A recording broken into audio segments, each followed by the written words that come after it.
Oyimore nyako Ramogi kamoro amora ma intiere arwakini machiegni e weche manyien mag ang'ich welo. Mokwongo wamiyo weche ma wamiyo pek.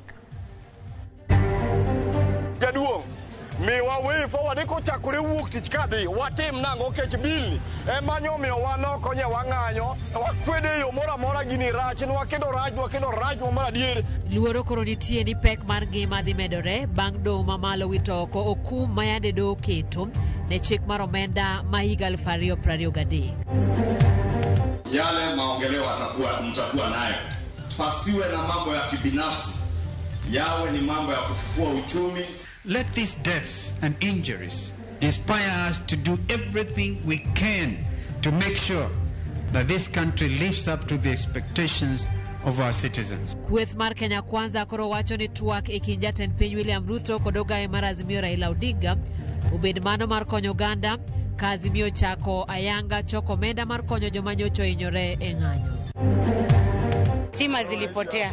Sasa vile stima zimerudi na moto ikalipuka ikashika mawaya zikachomeka. Chiro Matoye boma ma Nairobi ochako wang' kendo mana jumbe matin kane owang' e dwe ma okalo.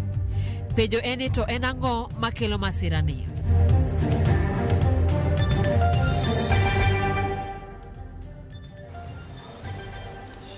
Machiegni nyako Ramogi inyalo tudori kodwa na bawa mar ote machuok 23600. Bende yudo achiel kachiel e mbui mar Facebook Ramogi TV, yudo kanyo YouTube, Twitter kachiel kod Instagram. Nyinga Simfros Okinda, jaloko marwa Belinda Adhiambo. Kawachako ni doho mar apil koro wito oko kum mane okete wi chik omenda ma higani. Piny owacho ne otero ywak e nyim doho no bang' yudo kum mane ogole wi chikno mayango choko mag osuru ma isirogo budget. Edwin Okoth lero no okang' madhi luwo ng'eto makamano. Chiegni dwe achiel bang' temo tiyo kod chik omenda mane jatend piny Kenya William Ruto oketo e koke tarik 26 dwe mar auchiel, doho mar apil koro kelo fungruok ne piny owacho makoro nyalo chako choko osuru ma osemon gi choko kuom thuolo mar dwe achiel no. Aput moting'o jong'ad bucha adek Mohamed Wasame, Katurima Minoti kod Helen Omondi ne owinjo ywak mar Attorney General kod jatend migawo mar omenda ma pachoka mane ochwalo ng'ure lo piny owacho. Jong'ad bura go nowacho ni lal ma yudore ka omed din ne chik omenda no thoth nikech okang' ma kamano thiro choko mag piny owacho kendo rocho ratich jopiny monego yud dongruok. Doho mar apil bende ne oseyo okang' mane jang'ad bura Mugure Thandi okawo mar kumo chikno duto kar mondo ne okum mana moko kuom okenge mane iye mane nenore ka hinyo jopiny. Okinde mag piny owacho ka otelnegi kod mane en Attorney General machon Githu Muigai ne wacho ni piny owacho osebet kalalo ma ok tin siling milion 500 odiechieng' ka odiechieng' chakore chik omenda no chungi. Senator Mabusia Okiya Mutata mane en achiel kuom jogo mane ochwalo bura mar chungo chikno, kata kamano ne oramo ni choko makamano en mana gima igeno to onge kod sir moro amora. Fungruok ne piny owacho kata kamano en pek ne oganda ma osetony kuom choko mag osuru kaka mar 1.5% ma igeno choko wuok kuom jogo mondiki. Johala ma usogi kelo kind siling milion 1 nyaka siling milion 25 e higa ka higa ma sani chulo osuru mar 1% bende koro dhi chako chulo 3% mantiere chik omenda no. Bad migawo mochung' ni choko osuru ma pachoka KRA bende koro dhi yudo teko mar yango nengo matin mogik manyalo usie kong'o kaka ne okale chik omenda no. KRA bende ne oselieko ni ginyalo dok chien e choko omenda manobayo gi dweni kapod doho ne ochungo chik omenda no. Ma tiende ni dwe mar 8 nyalo bet mapek ne jotimo ohala kod jogo mondiki ma KRA biro bandho osuru mane pok ochul dweni ka piny owacho geto yudo siling bilion 211 mar siro budget manochako tiyo dwe mar 7 higani.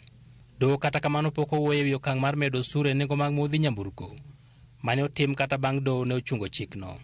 Ma e chik omenda mar piny owacho mokwongo ma ochung' kod doho. Bura e wi chik omenda no pod dhi nyime kendo igeto ng'ade thuolo mar dweche 2 mabiro. Edwin Okoth, Ramogi TV, Nairobi. Okodhi bedo mayot nyaka koro waikre ne weche mag omenda kata koro yuto mari koro nyaka waridi kalore ni chik mar omenda no biro miyo nengo mag thoth mwandu bedo matek kata moidho e pachoka. Kawadhi nyime ni tok do mamalo golo kume chik mar omenda jopiny koro golo pachgi kalore kod pek mar ngima ma okang' makama dhi kelo. Kama e kaka ne giloso kod Ramogi TV e gwenge mopogore e pachoka. Jopiny dhi neno matek, pesa sani lose value, pesa miyudo kata ka inyiewo godo gimoro pod pesa no ok rom. Koro kaka ne ging'ado ne wantie gi hopes High Court ne gidhi konyowa, to koro kako timore onge kaka wanya wacho, hopes wa orumo te. Finance bill erosakalo waombogi ni mondo gitiwa gi wich maber manyalo keto Kenya kamoro, nikech sani wang'iewo fuel bei matek kabisa makasa kastembe mwating'o yuagore masemogi kawa nyaka jomakosa. Omiyo akwayo serikal matiyo mondo migitiwa gi wich maber manyalo keto Kenya kamoro. Kenya ni chien kabisa. Kawuono nye polisi undala dek maponye waombolesa, joge wamanye polisi onege yo moko ndisore. Joge wamanyo toro nyaka de moko nyochodo nyaka tienige yo moko ndisore. Koro kochakore kawuono jaduong', miwa way forward ni kochakore wuok tich kadhi watim nango kech bilni emanyo miyo wanoko nye wang'anyo gini koro tek koro wuoke gini koro oken bil ma oken moro niya gini koro wakwede yo mora gini rach nwa kendo rach mora dier Ruto kawo bil neni otigi wa bumbge manyo kadho go ka otine piny ne to ke pinywa. Aya winjo e seche makamagi gima koto timo ka koto ng'ado ni bil manyocho tere korcha no kadhi ni koro sani ochako tich. Akwedo gino gokang' mager ni kop jo Kenya nigi tabu kendo jo Kenya hinyore. Fuel no semedi kendo ka koro chako ng'ad gini ni mondo mi odhi oti. To gini jo Kenya dhi medo hinyore 16% fuel wadhi to jo thurwa. Kaka ne kacha wacho ni Kenya nigi seyas. Joma nigi seyo dhi yorgi, joma onge seyo dag yorgi mondo Kenya obed gi presidents ariyo. So that manyalo control ngama control Kenya control ngama control Kenya bio control, so that ngato obede county ne. Naona maisha itakuwa ngumu sana. Maisha itakuwa ngumu na vile tulikuwa na matumaini kwa koti na koti sasa vile imeamua hivyo. Sasa sina hata option hivi. Vile naona sasa maisha itaendelea tu kukuzidi kuwa ngumu. Kwa hivyo tutajipanga.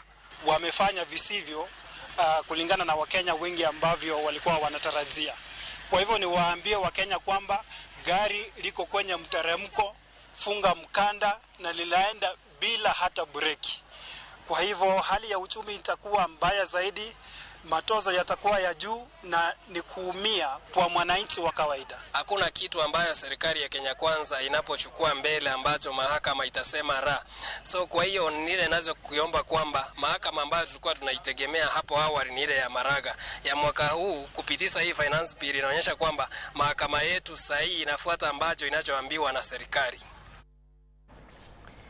Kawadhi nyime do mamalo ma Kisumo golo chik matamo bila moko kuom jotend Azimio mawuok e alwora ma Nyanza. Jod bura ng'wen mawuok e counties ma Siaya kod Kisumu ne ochwalo kwayo makama e doho kalore kod meko mar josiasa mag Azimio e kinde ng'anyo mag sundo piny owacho mondo kel fuong'ruok ne jopiny. Jod burago gin achiel gi mano mar Arieda Otiende Amolo, jaod bura ma Kisumu Central Joshua Oron, Jared Okelo Manyando kod nyawadgi ma Lego Usonga Samuel Atandi. Dogolo chik mondo poni omak jod burago kalore kod ng'anyo to owegi thuolo gi Ramon ma shillings 1,500 kata omenda ma ching ma shillings 300,000.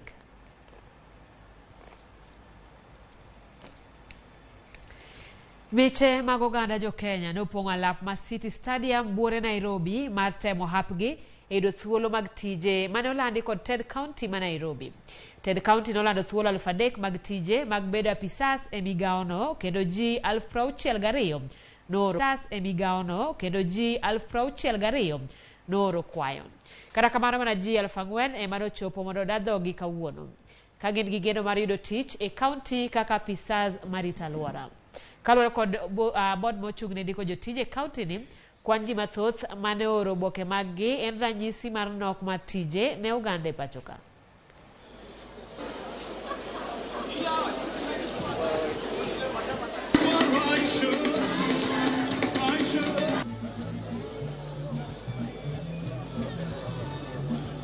Nimetafuta kazi for a while now. Tukiana hivi atupati kama vijana. So we had an opportunity to come here today and hatukuchagua kazi. Tulikuja kama with all the qualifications that we had. So we came to look for an opportunity, and we expect that from today here we'll get something to do at least. If you look at the governor's manifesto, one of the flagship of his program is to create employment for the youth. So if you look the bracket of the age is between 85 and 35 years. So one of the things they'll be doing, they'll be cleaning the streets, removing litter, unclogging the drains, and of course loading the vehicles that will take the waste to the dump site. And finally, of course, part of them will be used in our beautification program, because we want to start a major campaign in beautification in the city. Wadhi gwenge Makuria County ma Migori kama jokedo ratich nyithindo manyiri jiwo tudruok motegno e lwenje mag kedo kod nyange mar nyiri. Riwruok mok mar piny owacho My Contract Kenya ochako chenro campaign monywako rowere kod jodongo mar tieko midhiero mar nyange mar nyiri e gwenge Makuria. Jojuma miyo waler. Piny Kenya ne nitiere kod lek mar tieko nyange mar nyiri e higano mag 2022. Dweche 7 osekalo kapok lekno ochopo kare. Mae kaluwore ni moko kuom oganda pod omako matek wach mar tero nyithindogo manyiri nyange e gwenge ma pacho kae. Unastukia mzee anasimama tu, labda amekuja kwa mkutano akiwa na panga ama kisu, anatoa na kuambia, wewe mwanamke, wewe tunashitapa nini? Sasa wewe si kitu kwangu. Jokanyo makeni nyange mar nyiri e kaunti ma Migori wacho ni sirikal ore mar keto okenge makare mar tieko nyange mag nyithindogo manyiri. They talk from the office and they don't even look at what we are talking about. In other president in Europe could even travel magidhi girang gimatimore nango ang'o jogi miyo timo gini. Wacho gimoro kokionge gi interest ki para ni wacho mondo international community wacho ni gini biro rumo. Tichionge gi interest mar dhi luwo kendi wuon. Apana ne konya rumo sana. Benta Dhiambo matiruogno mar My Contract Kenya wacho ni kata chike makedo kod nyangi e pacho kae pok oketie tim e yo madwarore. Kisegolo chike to nyaka ing'onde chike magologi ere kaka gidhi community. Igolo chike tiketo pesa side midhi puonjogo ji.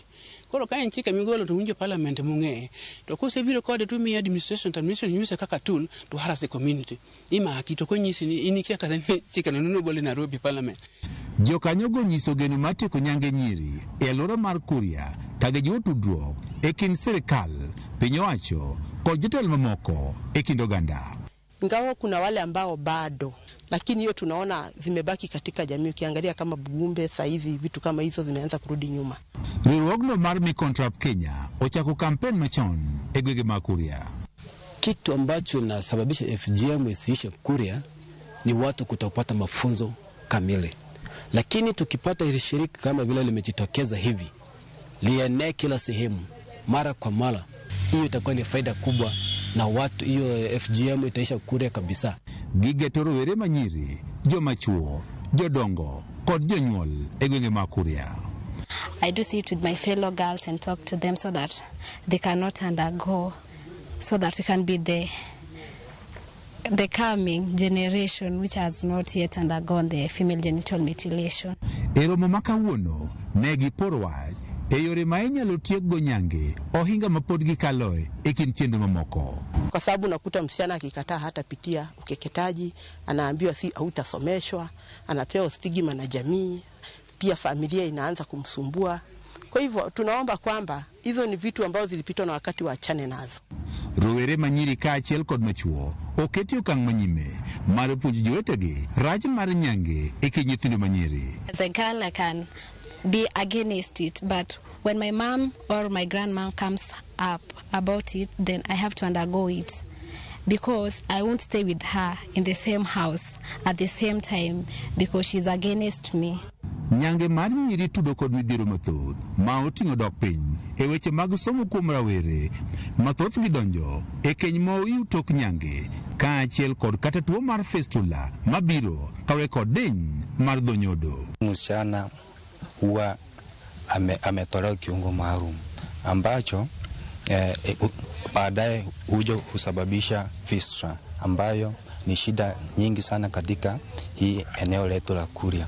Higa mokalo kwa nyithindogo manyiri maheo 600 ne oresi e lwet jong'eto ka obila ne ochwalo buche 40 mag nyange mag nyiri e doho. Jokanyo jiwo okenge makedo kod nyange manyiri kating'o duong' pod odong' ne piny owacho. George Juma, Ramogi TV, Migori. Waduoge bomaka kama jowale chiro mar Toi mantiere Kibra kwano lal bang' mach wang'o moko kuom kuonde mag uso e chirono otieno ma piny orugodo kawuono. Wachore ni masira mar mach ne wuok bang' stima lale kar dak ma Makina kae to kane stima duogo to muoch mach e kar ohala moro mane jauso wiyo wil ma ok oloro gige tedo matiyo kod stima. Kata kamano nono matut ewi masirano to pok oyangi. Manyo bende ne omako moko kuom ute mag jodak machiegni kod chirono ma bende ka jodak ywago lal kaluwore ni ok ne ginyalo reso mwandu gi e majno. Dwe achiel mokalo mach ne omuoch e chirono mane okelo lal ne jouso ma moko kuomgi ne pod gedo mondo gichak ohala kendo. Jouso go koro kwano lal nyadiriyo ka gidwaro ni oru nonro ewi masiche mag mach masiko monjo ohandgi.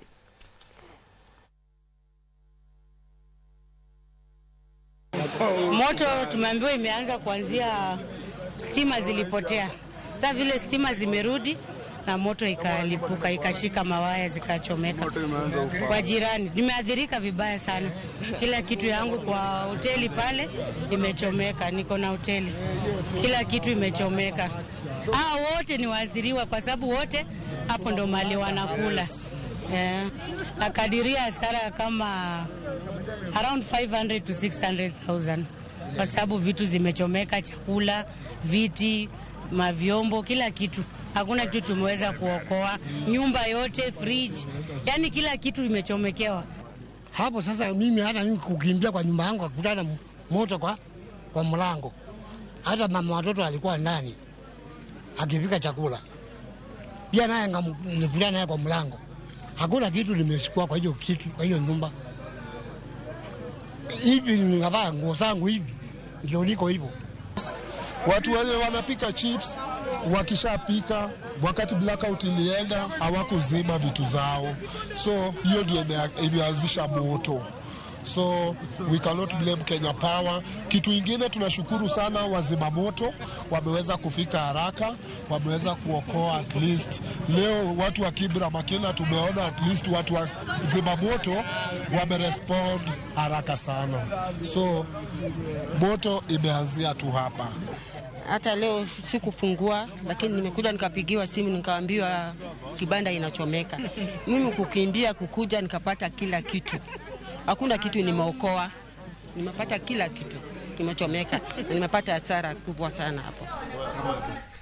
Kalure koda meye mabendo sebedo ka wango mwandu e chiro mopogore boma Nairobi ka sade kwa bedo koda wendo mowuoke apisi mar county ma Nairobi ka bendo biro lero mokom ikruok magi keto mar kedo gi meyo kendo manano ni ogichagi bedo kendo e kinde mabiro. Kawadhi nyime ni kweth mar Azimio singo chiwo ler e wi okang' ma gibiro kawo mar sundo piny owacho chieng' Jumapil mabiro. Nyangile mag Azimio ne owacho magi e nyasi no mar alam ne ringre oganda mayando negi gi obila mabende ne oyuorie gi jakom margi jatend piny machon Uhuru Kenyatta. To kaka jafwambo mar Eric Owenga lero, jotelogo ne oseyo mokalo piny owacho kuom kelo telo mar agoko ka giwacho ni gibidok chien kata nade. E nyasi mar alama ne obagi Stephen Kalonzo Musyoka Command Center kadak ma Karen. Motelo ne nyasi no nego be ni bagi alap mar mbalariany mar Catholic, to mano ne ok nyal timore e wi mano ma giwacho ni piny owacho ne otemo mino badgi alabno. So the police intimidated the Catholic Church, and that's why we had to come back and have this function here today. In fact, this regime is totally afraid of everything and anything. Jatend piny machon Uhuru Kenyatta nomolo kendo ne en wendo modhial e nyasi mar alamno mabende ne gitiyo godo e sidho ayanga chenro mar choko omenda mabiro konyo oganda mayande owito ngimagi. Migosi Uhuru Kenyatta gi Raila Amolo Odinga ne ochiwo omenda maromo milion 1 ng'ato ka ng'ato mar konyo anyuola mayande oyudo lit. Ne gitiyo gi nyasi no bende mar dhialo oganda jo Kenya mayande owito ngimagi kinde ng'anyo mane pingo piny owacho kendo ne gimoko nyaka musma kaka ranyisi maler mar parogi. Oganda ne oyudo thuolo mar chiemb chuny kuom jotend dinde mopogore opogore. Kara kodoko ni migosi Kenyatta gi wadgi Raila Odinga ne odong' ma ok owuoyo kinde no, nyangile mamoko mag Azimio ne oseyo mokalo piny owacho kuom tiyo marach gi obila. All they did was going to ask the government that they are hungry. We want to ask William Ruto, what do you want us to tell our children?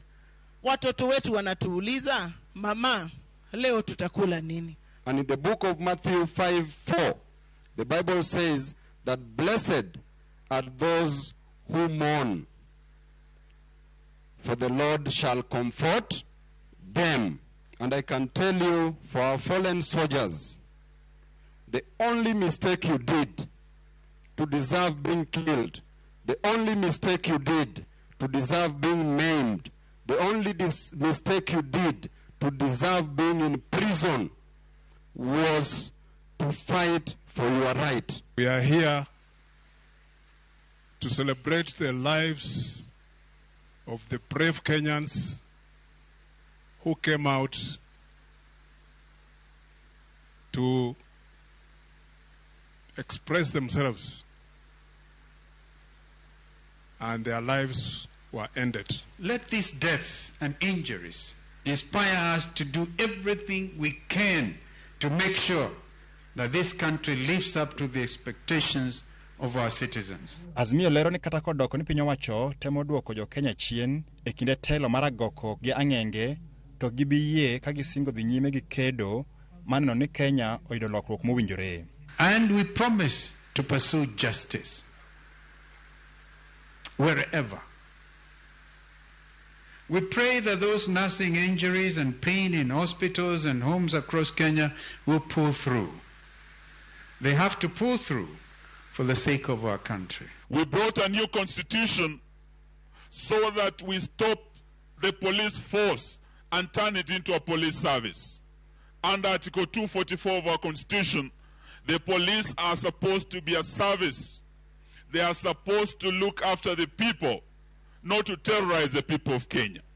And they are supposed to do so in a way that respects human rights under Article 244. Nyasi mar lamno bende no yuore gi kweth mochung' ne kedo ne ratich oganda ma bende no hum nono ewi kaka sirikal kinde duto medo mana rocho ratich jopiny. Even as we condole with the families, the blood that you have seen on the screen that our 27 plus brothers and sisters have lost must not give us fear but courage. As a sector, we continue to monitor this. Koka kweth mar Azimio koro osingo chiwo okang' machielo motegno ma gibiro kawo mar kedo kod sirikal mar Kenya Kwanza chieng' Jumapil.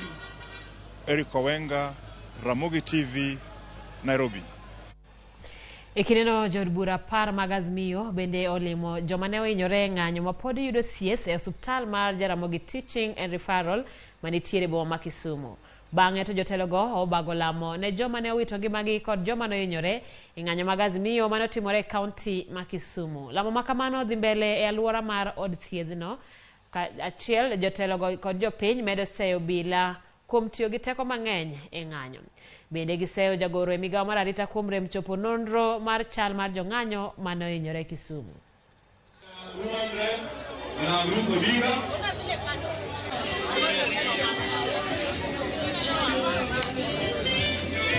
The team of lawyers who have been working from the background are going to institute a case, a constitutional petition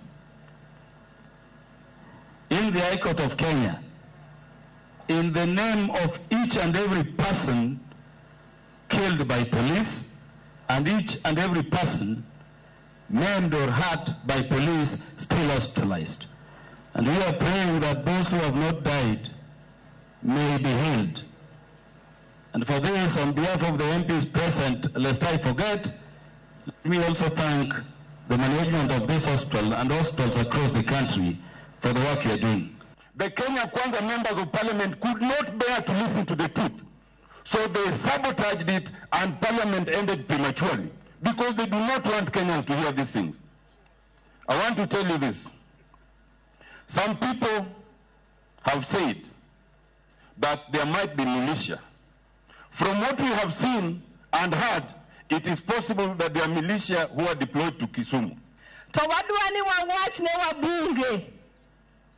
To all those KK MPs or members of parliament and to Mr. Ruto himself, you can only stand up and congratulate the police for having done a wonderful job before you get into the mortuary of just one hospital and see 13 bodies lying dead of gunshot wounds. If indeed you get the opportunity to see that, you cannot give the police a pat on the back. Jatend piny William Ruto oseyo jodito mag Azimio kuom kelo thoe mag ji 37 mane olalo ngimagi e kinde ng'anyo mag Azimio. Ruto wacho ni ji makamago ne dak owito ngimagi poni Azimio ne ok oluongo ng'anyo ka oseyo jotelo mag Azimio kuom tiyo gi rowere chwalo ajenda mag siasa. E kindeno mag Kenya Kwanza bende Kenya Kwanza odhi nyime kod golo ranyisi ni Ruto kod Raila dhi twak e ndalo mabiro ka giramo ni twak makamano nyaka bedi ewi pek mar ngima. Chris Owino miyo waler mathoth. Kata odoko ni bad migawo mar obila oseyudo seyo mathoth kowuok kuom josiasa mag Azimio, jotend kanise, riwruoge makedo ratiro mag oganda e pacho kae kod piny mangima ewi tho ma ji 37 e kinde ng'anyo mag Azimio. Jatend piny Dr. William Ruto to oseyo tend Azimio ewi thoe makamago. It is regrettable, it is unfortunate that we have lost lives, that Kenyan young people have lost their lives in these organized riots. Kaoloso e kaunti ma Kilifi e kinde limbe mare mar ndalo abich e gwenge makadho wadh nam chumbi, Ruto onyiso jotelo mag Azimio mondo kwa ng'uono oganda jo Kenya kaluwore kod tho ma ji 37 e kinde ng'anyo maggi. And the people who are behind these riots, the people who are funding, the people who are organizing these riots that has caused the loss of life of Kenyan youth, Kenyan people, that have destroyed people's business, that have destroyed public property. Those people should be ashamed of themselves. Ruto wacho ni poni riwruok mar Azimio ne ok oluongo ng'anyo e pacho kae, onge ng'ata mane dolalo ngimane, gino ma omiyo ok onego se obila kaluwore kod tho ma ji 37 mane owito ngimagi e kinde ng'anyo makamago. If they had not planned the chaos, if they had not financed the anarchy, we would not have lost lives. We would not have lost property. We would not have lost public property. And going into the future, I hope all of us have learned the tough lessons of organizing violence and chaos. Ne omedo wacho ni gin kaka piny owacho gi kuyo kod anyuola mag joma ne owito ngimagi e kinde ng'anyo makamago, kendo kwayo josiasa mondo wetiyo kod tulo kaka yo mar chwalo ng'ur margi. E komachielo, jotelo mag Kenya Kwanza odhi nyime kod chiwo ranyisi ni jatend piny Dr. William Ruto kod ogai mar Azimio Raila Odinga dhi romo mar timo twak e ndalo mabiro. Jatend kweth mathoth e od bura Kimani Ichung'wa, ma en achiel kuom jotelo machiegni kod William Ruto, olieko wach makamano kendo kwayo Ruto mondo ne ni twak e kinde kod Raila Odinga obedo mar kelo konyruok ne jopiny ma ok josiasa. Kwa hivyo rais, hawa wananchi wa Magarini na Kenya mzima wamesema wanataka kuwa mashahidi wa yale maongeleo mtakuwa nayo, ili pasiwe na mambo ya kibinafsi, yawe ni mambo ya kufufua uchumi, ni mambo yanayohusu wananchi wa kawaida wa Kenya. Jagoro maduong' mar duond bura mar UDA Cleophas Malala bende kane loso e kaunti ma Kilifi odiochieng' manyoro ne owacho ni jatend piny William Ruto ni thuolo mar twak kod ogai mar Azimio Raila Odinga e yore mag duoko piny pek mar ngima e pacho kae. Hata kama bei ya unga imepanda, tuko na njia za kufanya hizo bei ya unga, sukari irudi chini. Mumeona juzi rais ameimport mafuta. Tunataka bei ya mafuta ya kupika pia irudi chini. Tunataka mahindi ikuwe mingi, bei irudi chini. Juzi mumeona gas, amepunguza gas kwa shilingi 500, lakini iko makatel fulani kwa petrol station wamekataa kupunguza bei ya gas. Tunataka wale watu wa kuangalia weights and measures na kuangalia mambo ya prices waende wahakikishe kwamba watu wamepunguza bei vile instructions zimepeanwa na zile mitigation serikali. Lokruok mar chung' motegno mag josiasa mag Kenya Kwanza nyalo mana bedo ranyisi ni jotelo ariyogo dhi romo mar timo twak e kinde mabiro. Magi timore bang' ogai mar Azimio Raila Odinga nyiso jofwamb weche maok e pinje maoko ni jatend piny Tanzania Samia Suluhu Hassan ne obiro e pacho ka e jumbe ariyo mokalo mar tayo twak e kinde kod William Ruto. Chris Owino, Ramogi TV, Nairobi. Tok report mar Chris Nowadono kawiyo mokwongo e chenro mar ang'ich welo asomo kuom dwoko mabende oronwa e mbui mar Facebook kanyo. Lizzy Guda wacho neno wa kowuok Kiambu, Thika kona tu. Barak Ndama wacho ni entiere Wath Ong'era Kadem. Bende Felix Nyambuga wacho ni en mana Nyakach Nyabondo Plateau kae. Jackie Nyarmodi wacho neno wa kae Ushago Dala Game ya Laulumbi Village. Kabende Msani wacho ni kata wacho ni county sani neno waka entiere Kisumu. Kondele neno Makare omos ne mwalimu Odhis Jalejo. Ken Pogba Muga wacho neno waka entiere Kiambu. Kabende Ruth Nyathio Chieng wacho ni osuru biro nego watikli gimatimore to market no nego bed investigated. Agoyo mos makende ne jomo yudo lalo. Tile Junior wacho ni neno waka entiere Homa Bay.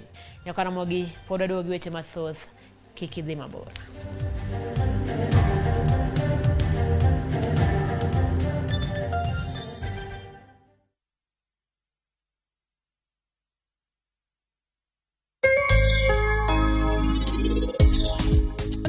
Kodi an dawe atemo wacho ni meher anawinjo kadwa dhi echo. Winja, donge ma en nyasi mar birthday mari? Kaponi inokibi tugo mora mora, ing'eno siepeni te man ka ibiro winjo marach, to gite biro chako wacho ni para men nyathi marach. Ing'eni nakada wayo kodi nang'o nikech waya ma meher makamaka parap to ng'eni en parap ang'o ma idok ing'eyaga. Dial *334# to enjoy 1 GB at 50 Kenya shillings for 24 hours. Bundle exclusively available on Airtel Money. Okay, nimeshasetiwa hiyo 1 GB. Sana tayako kakuku tu.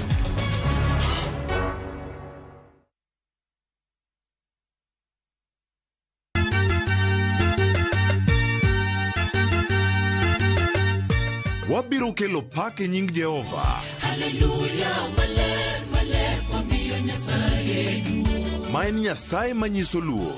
Sabato ka sabato, wabedo gi thuolo maber ahinya mar pako. Kendo lamo Nyasachwa. Gi wende kod wach Nyasaye. Tamor gi Yesu Kristo ni wuod Nyasaye ni ng'amo keto geno ne kuome ok nyal lwar be ok nyal neno wich kuot. E Injili ngima ngeso ka ngeso chakre saa 2 okinyi e Ramogi TV.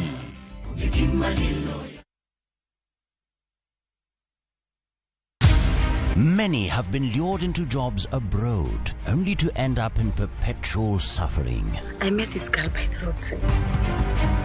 I wish you saw how this girl is desperate. Nimepata mteja mpya for my bureau. Meet Eunice, a naive village girl who is given an opportunity to go and work abroad by Madam K. Nenda Middle East. Ati? When did you even do the application? But is this really a golden opportunity, or will she be one among too many to be lured into the human trafficking syndicate by Madam K and Joe? The parents are caught in the middle. Will they listen to John's side of the story even as he is caught trying to save his girlfriend? We have to leave this place. Enjoy this unfolding story of Madam K only on viewsasa.com. Shabiki.com is all about jackpots, live games, casino, virtual games, weekly promotions, bet builder, bet share, and 24/7 customer service. It's all about football, basketball, tennis, cricket, motorsport, and so much more. It's all about the big wins, the big moments, and the big bonuses. Shabiki.com is all about you, the fan. Kuwa Shabiki. Play now. Strictly not for persons under the age of 18. Betting can be addictive. Shabiki.com is authorized and regulated by the BCLB. License number 416.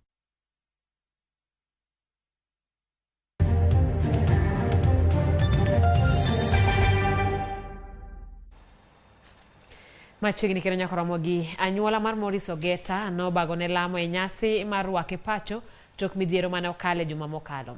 Wachore ni jomoko mapok oyangi nodhi Ogeta ma en jarit Raila Odinga seche machuok kapok ne Azimio chako ng'anyo mar ndalo adek. Familia mar Ogeta opwoyo jofwambo kuom menyo lal mare. Ray Polo miyowa ler e nyasi mane rwako Ogeta e dalagi e gweng' ma Gwena e kar chung' od bura mar Arieda. Morris Ogeta osebedo jarit ogai mar Azimio One Kenya Alliance Raila Odinga kuom higni buora. Tich adek tarik 19 dwe mar 7 higani, kata obedo ni kweth mar Azimio ne dhi chako ng'anyo mar ndalo adek e juma, Ogeta to ne okodhi tich. Kata kamano, odiochienge norumo marach ka wachore ni jomoko mapok oyangi nondhiye ma odino ne kuom ndalo adek. Ichich ni joma nondhiye ne nyalo bedo apisas mag piny owacho kata joma ne temo gayo ng'anyo mag Azimio. Ogeta owuon nolero ni jomeko ne odayo dhoge e wi chenro mag Raila Odinga e odiochieng' ng'anyono. Wach lal mare nomako chuny anyuolane gi buok kod kuyo. Nasayo no onge nikech gik matimore higni gi.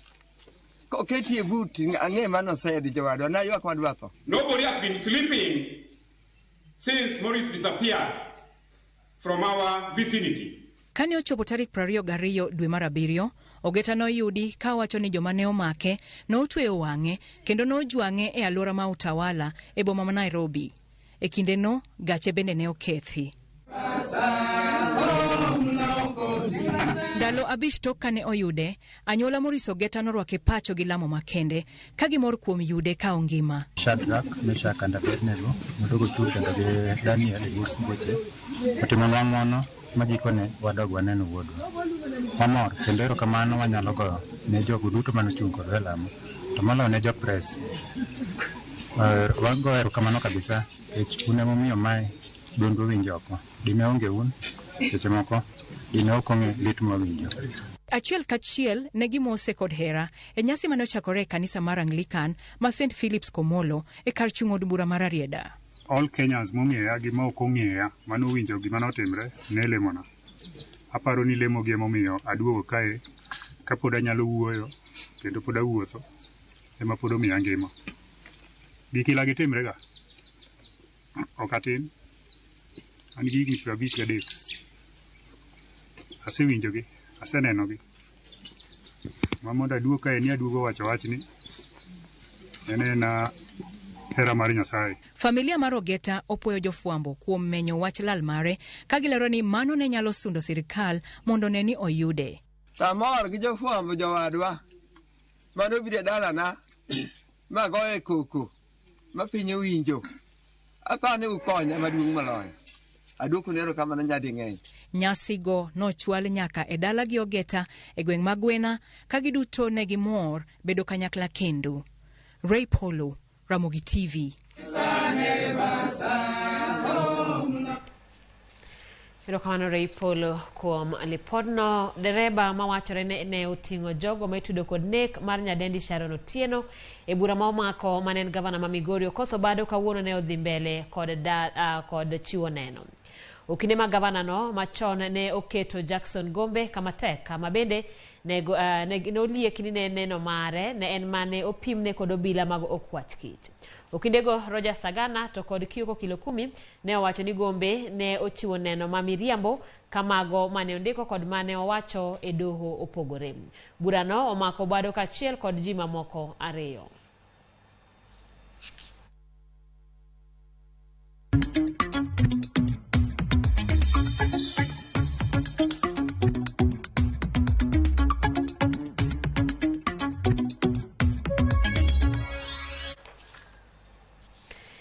Ramogi mesa mar weche mag ohala ni kambi mar nyuo kuong mano East African Breweries koro ne olando yuto mar odok piny kod 21 nyaka shillings bilion 12 ka kambino ywago medruok e nengo mwandu magitiyogo kachielo kod osuru mijuogo e kwong. Jaratije mar kamino Jen Karuku bende ne owacho ni pek mar ngima bende miyo thoth oganda odonje kungo maduoko chien metho. Iye biel kata kamano singo ni pod gibiro medo tiyo kod jopur ma pacho ka ma usonegi bel kod mwandu mamoko magitiyogo.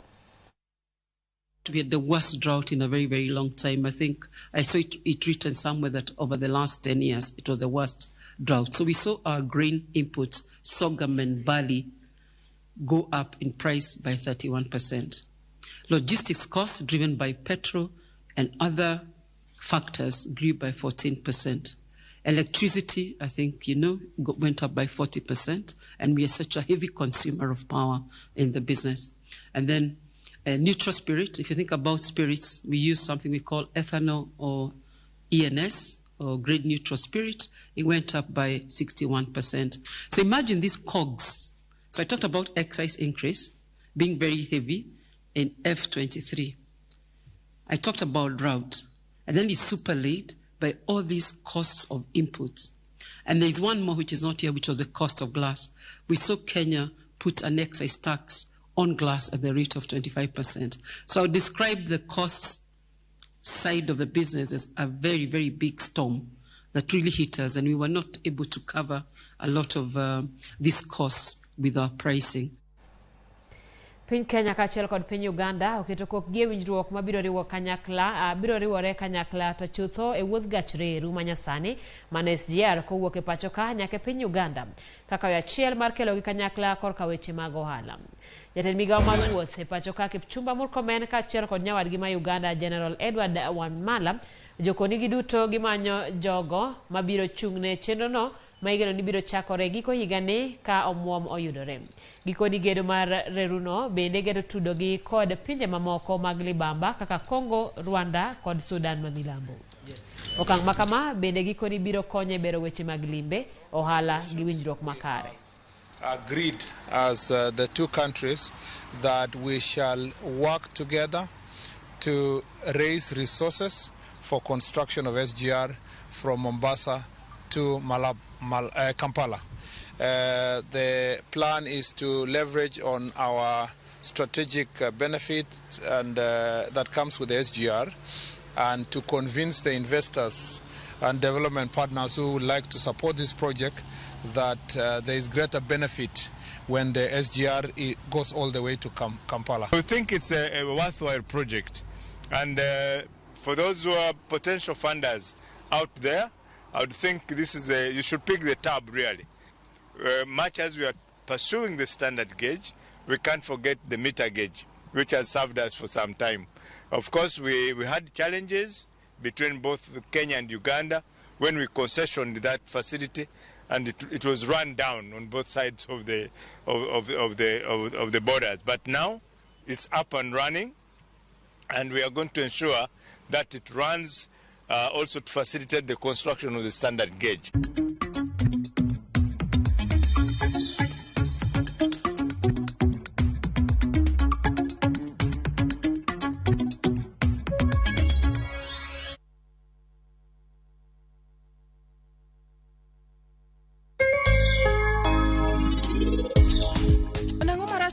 An dawe atemo wacho ni meher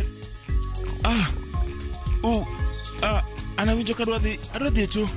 Winja, donge ma en nyasi mar birthday mari? Kaponi ino kibitugo tugo mora mora, ing'eno osiepeni te man kae biro winjo marach, to gite biro chako wacho ni para men nyathi marach. Ing'eni nagada wayo kodi. Nang'o? Nikech waya ma meher, makamaka parap to ng'eni en parap.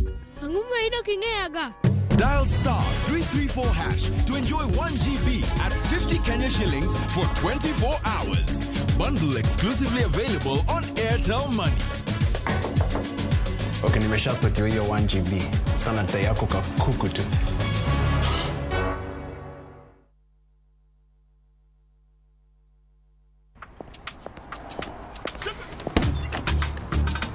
Oh, nice dashboard. Thank you. Gari yako ni mzee na venye dashboard yako inakaa mpya, mbichi. Is it new? Acha hizo tropi, unanichocha. Ibata pana si mpya. Neat. Manze, and that smell. so fresh. What's your secret, man? Nimekuwa nikitumia Tropical 2-in-1 car dashboard polish since I bought the car. Just spray, wipe, and your dashboard looks as good as new always and smells fresh. Haijawai parara. With Tropical 2-in-1 car dashboard polish, your car dashboard looks new always, fresh and shiny. Available in 4 exciting variants and in all leading supermarkets from Tropical brands.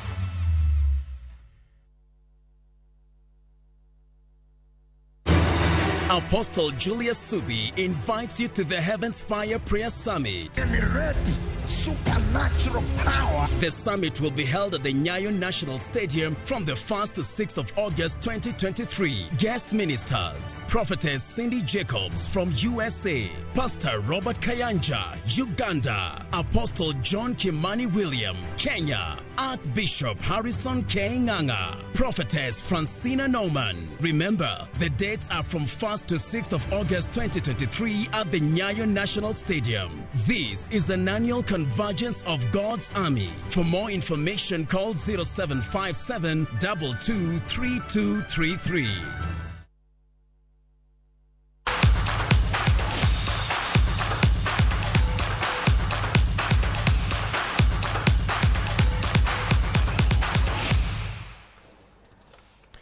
Emesa mar weche tuke ni tim mar Kenya matugo tuke mag abasidi e kind jogo manigi ng'ol mar winjo osechako timo ikruok margi ne tuke mag piny mangima mibiro bagi e piny Greece. Kado wuoyo gi jofwambo e alap ma Nairobi Club, jagoro maduong' matayo tuke gi Eunice Mboya nolero ni onge mar jotugo matugo tuke gi miyo gi pek mar timo ikruok makare. Kata kamano en gigeno ni ikruok margi biro dhi nyime ka gichwalo kwayo ne sirikal mondo omigi sir bang' wito thuolo mar tuke gi higni 2 mokalo nikech nok mar omenda.